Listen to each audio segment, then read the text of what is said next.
What's going on, guys? Welcome back to Franchise Player, and today I'm going on a bit of a rant, and I'm going to be talking about the 9th generation of video game consoles and why I think this has probably been the worst console generation of all time, at least so far. The 9th generation of video game consoles includes the PS5 and the Xbox Series X and Series S. Some people say the Switch. I think the Switch is more of an 8th gen system, but we'll get into that in just a bit. The 9th generation of video game consoles had a pretty funky start. So came out in November of 2020.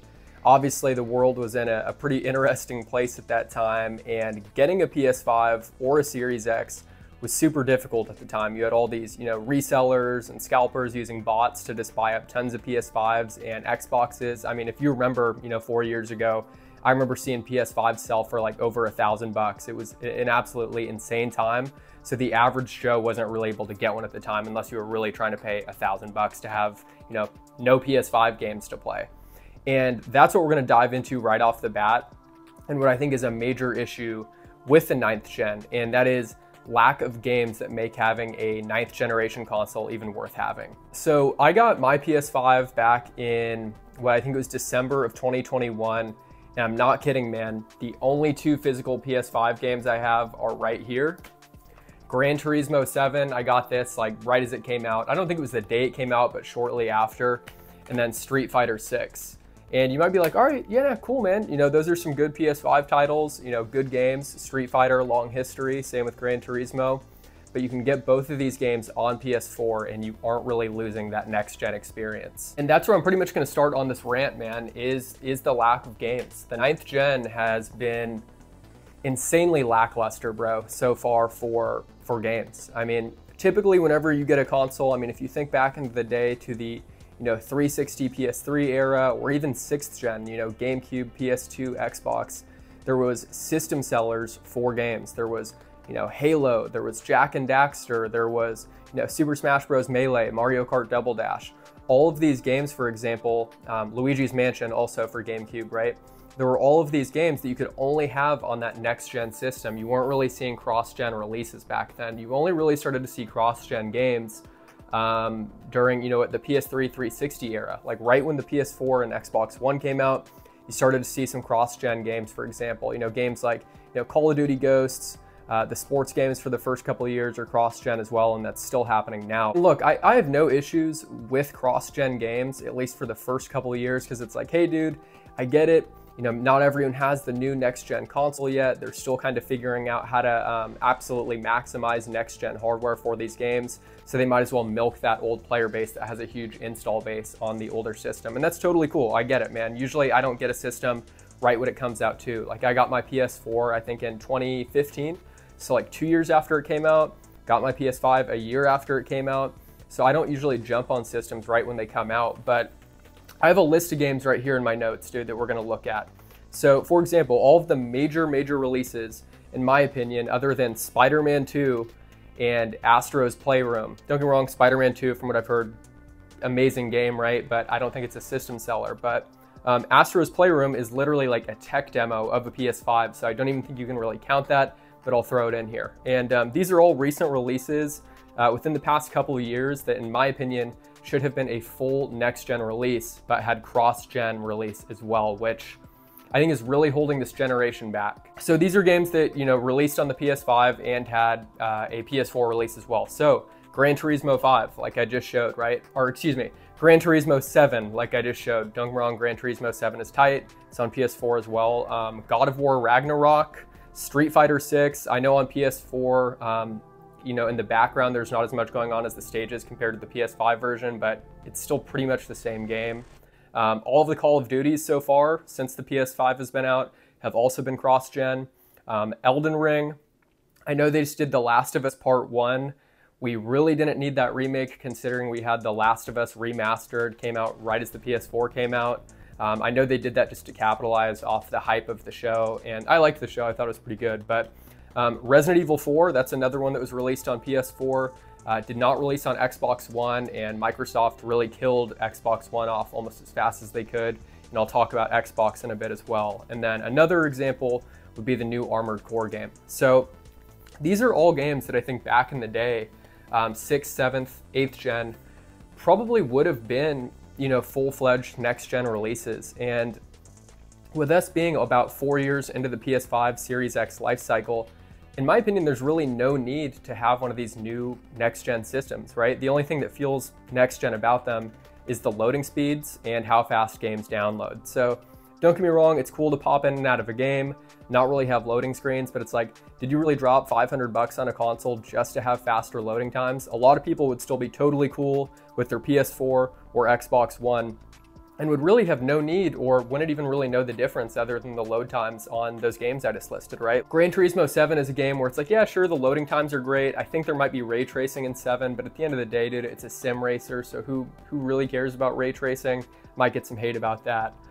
Street Fighter 6, an example where it's pretty much going to be the same game.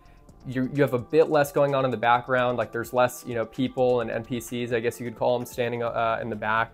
And then Call of Duties, they're not going to look as pretty, probably run as well, but it's like you're still getting like that same base game experience on the older hardware. And I almost feel kind of bad for people that bought a new gen system this time around, because it's like you haven't really got much out of that new gen system, right? Like sure, you have Spider-Man 2, sure, I'm probably missing a couple other games. Oh yeah, the Ratchet & Clank on PS5, but it's like, in my eyes, Ratchet & Clank and Spider-Man 2 are not really system sellers. And it's like, if you're still on a PS4, you're actually still getting a decent amount of cross-gen releases. You're still getting some newer releases, like Sandland is a game that just came out on PS4 and PS5.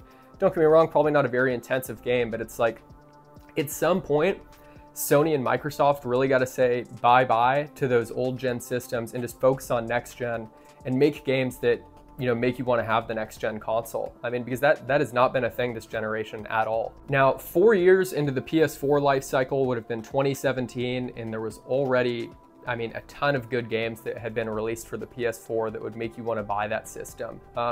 Xbox One, you could argue the same, right? Like you had Gears of War, Halo 5, you know, some Forza game. Some of the more heavy hitters for Xbox were already out 4 years into the life cycle as well. And I know the delay with the supply chain issues, the resellers, people not really being able to get an next-gen console off the rip probably is part of the problem for this, but it's like, dude, at this point, we're 4 years in, where are the games? And I think gamers, and I've already seen a handful of YouTube videos on this same topic, dude, people are tripping out. They're like, hey, why did I buy this system? Other than fast load times, it's like this PS5 is basically a glorified PS4 Pro. And that's kind of where I'm at, man, where it's like I said, the 2 physical PS5 games I've bought right here, you know me, I'm a physical collector, I'm a physical dude, I love having physical games, and there's nothing on PS5 where I've had to go out there and be like, you know what, I'm buying this as soon as it comes out. Now let's talk about what is going on over at Xbox. So Xbox, as you guys know, absolutely fumbled during the Xbox One era. I have a product for people who aren't able to get some form of connectivity. It's called Xbox 360. Right. So stick with 360. That's your message if you don't like it? If you have... And had lost a lot of traction because the 360 was super successful. 360 was like peak online gaming for the time and had really kind of set the standard. Like, don't get me wrong, I loved PS3 in the 7th gen. I loved the capabilities that system had as a multimedia device, but the 360, I think, killed and slaughtered the PS3 in terms of online capabilities. But, you know, the Xbox brand seems kind of lost. The Series X is getting absolutely destroyed in sales compared to the PS5. I'll have some sales data on screen, but I thought I saw something recently where it was like the PS5 is outselling the Xbox Series X like 5-1, which is absolutely insane. It really seems like Xbox has kind of just given the middle finger to a lot of people and been like, you know what?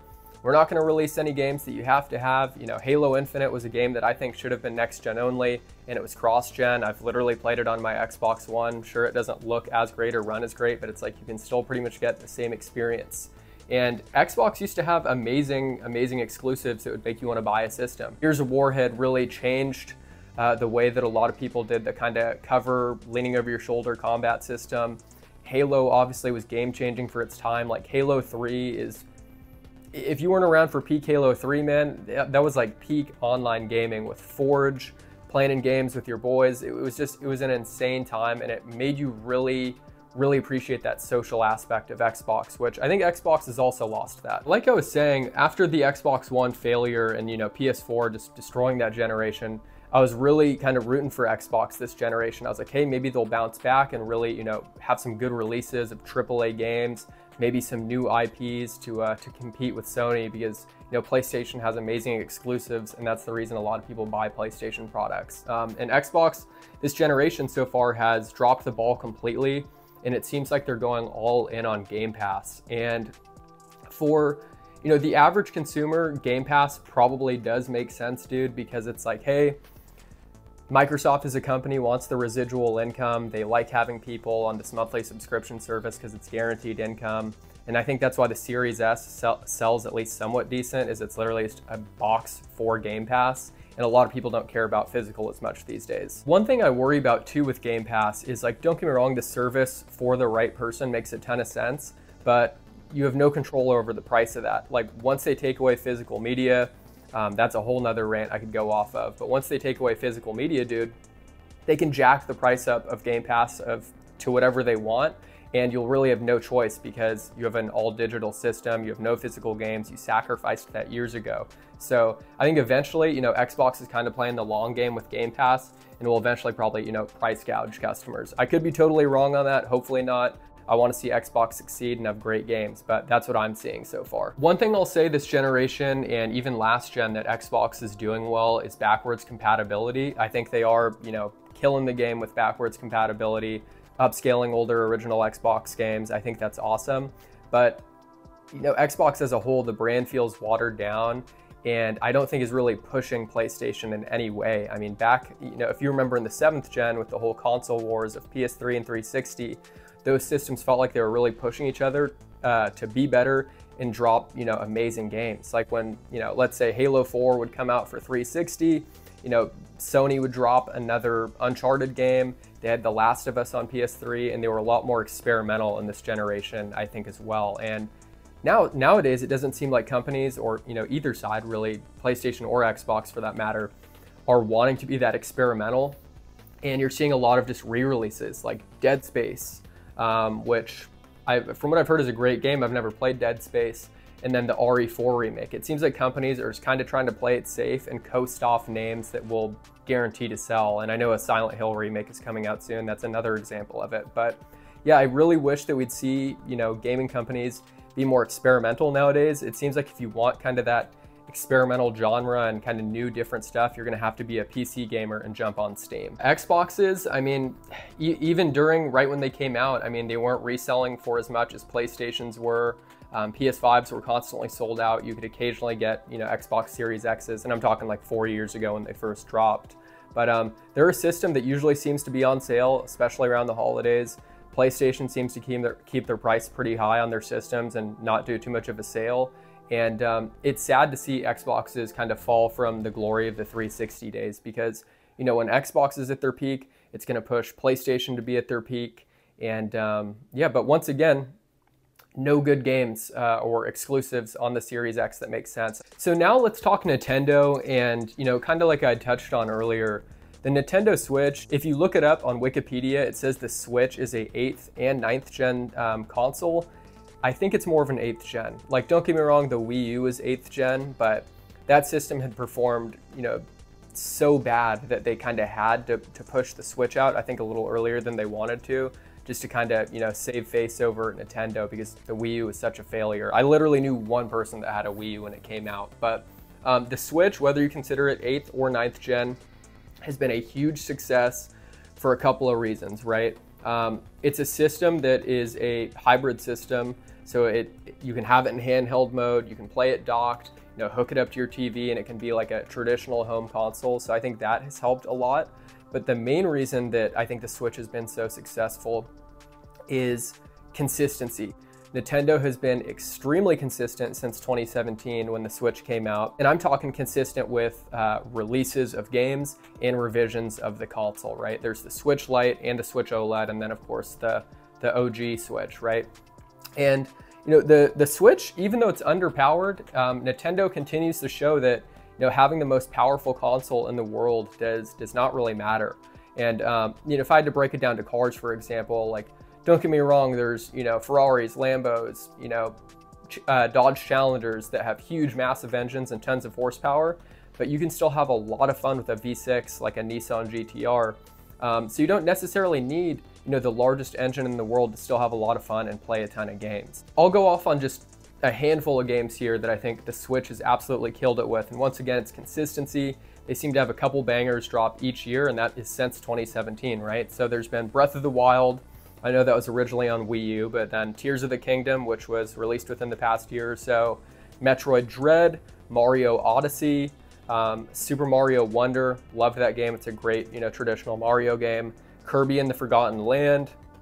Metroid Prime Remastered, which was a remaster of a GameCube game. And then, the Switch has also been a port machine. Like, so many games from, the PS3 and 360 era have been ported to the Switch, like, Red Dead Redemption, Skyrim, Borderlands, Resident Evils, things like that. And the Switch has just been, like I said, super consistent. Is it the most powerful console in the world? No. Does it have the best online service in the world, even though it's cheap?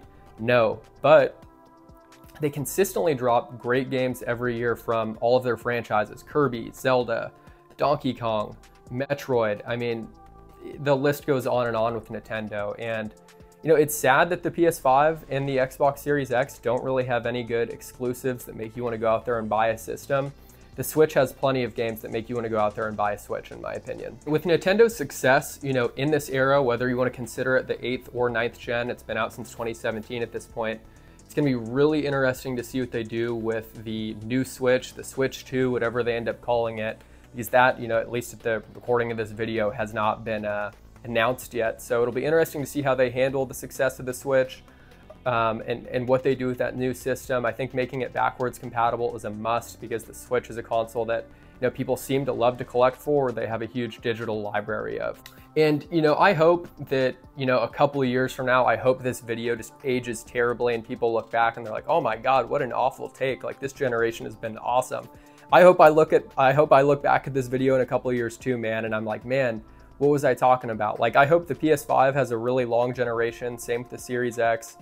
And I hope they really surprise us and come out with some games that make people like proud to own a system this generation. Because, with the way things are looking, it's getting to the point where it's like, I think you have a handful of the gamer demographic, or a handful of the gamer market that's either A, going to PC, maybe you have people who are going back to older systems and generations. I mean, I'm like that, for example. I still have my PS3 hooked up right over here. And I play my PS3, more than my PS5. Like, my PS5, like I said, has been a glorified PS4. Don't get me wrong. I'll play 2K on it. The new 2K usually every year I'll pick up, and I just get those digitally. But believe me, I want to buy some more PS5 games, but there's just nothing out there that I have to have. So, whenever I go to a local game store, or if I hit a convention up, like, I'm checking out PS4 games, dude, because there's nothing on the PS5 that I feel like I have to have. Yeah, that's pretty much how I feel about this 9th generation of consoles. The 9th gen has really been nothing spectacular so far, 4 years in. Like I said, 4 years into the PS4, we had already seen some great titles, same with the Xbox One. 4 years into the Switch, there was tons of games. There was Mario Kart, Breath of the Wild, Animal Crossing. I mean, there was already tons of great releases on the Switch. So I think it's at the point too where it's like, hey, we're probably like halfway through this generation. It's like a make or break next couple of years, in my opinion, where people are really going to look back on this gen and be like, dude, what a complete waste that gen was. Yeah, dude, hey, it is what it is. I think this generation has been pretty weak so far. Let me know what you think of the 9th gen so far. Have you been happy that you got a PS5 or a Series X or Series S? Like, do you enjoy playing on that system? At the very least, both of these are backwards compatible, so you can play your PS4 games. Usually there's a PS5 upgrade that helps as well. And on the Series X, luckily you have backwards compatibility as well. But yeah, I just wanted to drop this video, go on a little rant about how I'm not really feeling the 9th gen of consoles. Let me know how you feel. Let me know what strong points you think these systems have, in terms of, hey, other than the loading speeds, this is what I like, or hey, maybe you're wrong, dude. Like, I really like this about the 9th gen that the previous generations didn't do. We're at a weird point because I know digital is being pushed more than ever. So this will probably be the last console gen that has, physical games from PlayStation or Xbox, in my opinion. I think Nintendo, we probably got one more generation with physical games. But yeah, let me know what you think, man. Let me know what you think of the 9th gen of consoles. Do you think we have a bright future for what's left of the 9th gen, or do you think this is kind of going to be the forgotten generation of game consoles? But yeah, as usual, appreciate you guys watching, and we'll catch you soon with another video.